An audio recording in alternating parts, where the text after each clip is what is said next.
Tremendously. I know it's a new breath of life for me, and it really is a special day for me. I woke up this morning and I said a prayer thanking God how thankful I were to be in this situation, because a year ago today I was a little lost in this league, so I'm very thankful. How did that impact your performance today? It was a little special day for me, you know.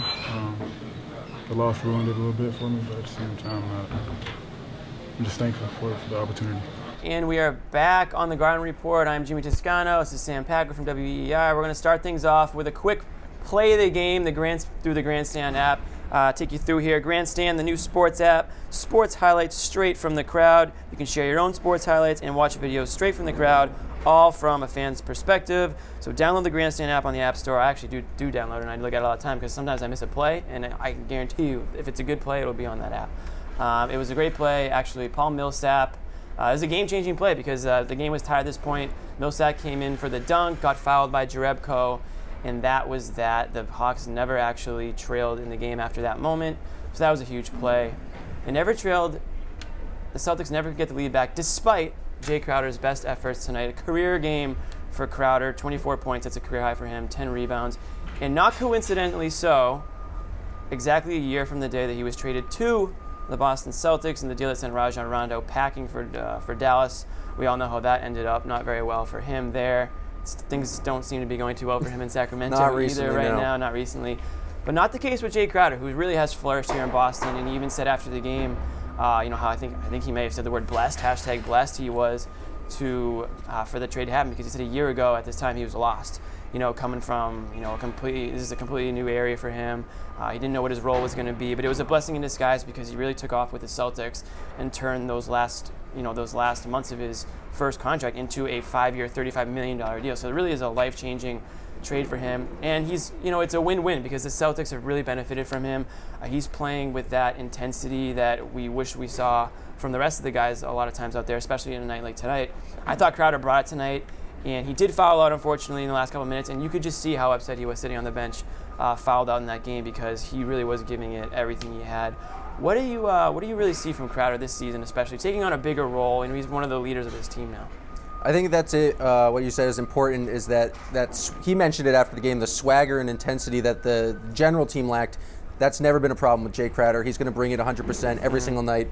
And Stevens was actually asked before the game what he knew about Jae Crowder when the trade happened. He said knew he could shoot corner threes, knew he thought he was good, and knew he had room for improvement, I believe. But Jae Crowder's really shown ability to, one, pass the ball, and two, just drive to the basket.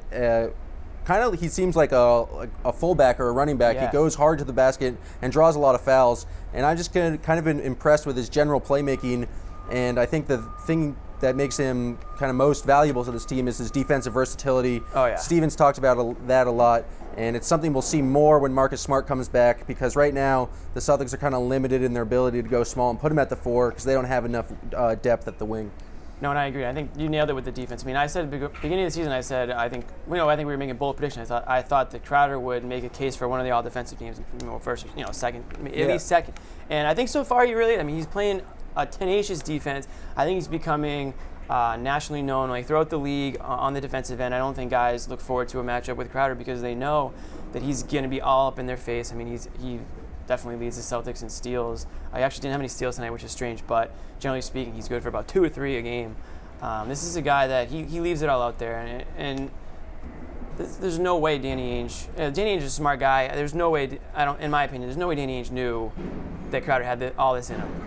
I think he had some sort of inkling, because he did give him a pretty sweet deal. I think he's like a poor man's... I mean, when he made the trade. Oh, when he made the trade. Excuse me. Oh, yeah. No, you could have no idea. No. But I think he saw at the last 50 games of last season that he's kind of a poor man's Draymond Green, DeMar Carroll, and his three-point shooting has actually improved a lot this season. It's going to make him kind of one of those elite 3-and-D guys, and I think he's probably one of the Celtics' most important players moving forward. Yeah, and Isaiah Thomas actually said after the game that he brought his hard hat tonight, that Crowder brought his hard hat tonight, and that's good to see. And you hope that the players that maybe didn't bring their hard hat, they look, and that shows up in the film. When they're watching film, they say, I can't take plays off because look what this guy to my left is doing right now. He's going all out. And Isaiah Thomas is another guy. He always brings it in. If those two guys are upset with the effort that they see in the court or with the passion that they see within their teammates, I think they're definitely going to hear about it. So we brought our hard hats tonight. We will bring them on Monday when we are back here for a little KG action. That should be fun. Have Kevin Garnett in the building, maybe for the last time, maybe not. Hopefully. I don't want to see him. He should not be playing basketball past the season. We love KG, though, so it'd be good to have him back. We love you guys, so we will see you guys on Monday.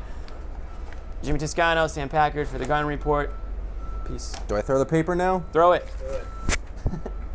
You know, I thought we played with the right mindset on the defensive end at the start. I thought we were so sloppy with the ball. I thought both teams, like the first 3 minutes, was sick. It was terrible basketball both ways, and but you know we've got to handle the ball better. We've got to cut better. We've got to get better shots. You know, play better together. You know, all that stuff. We got exposed tonight again for the third time this week.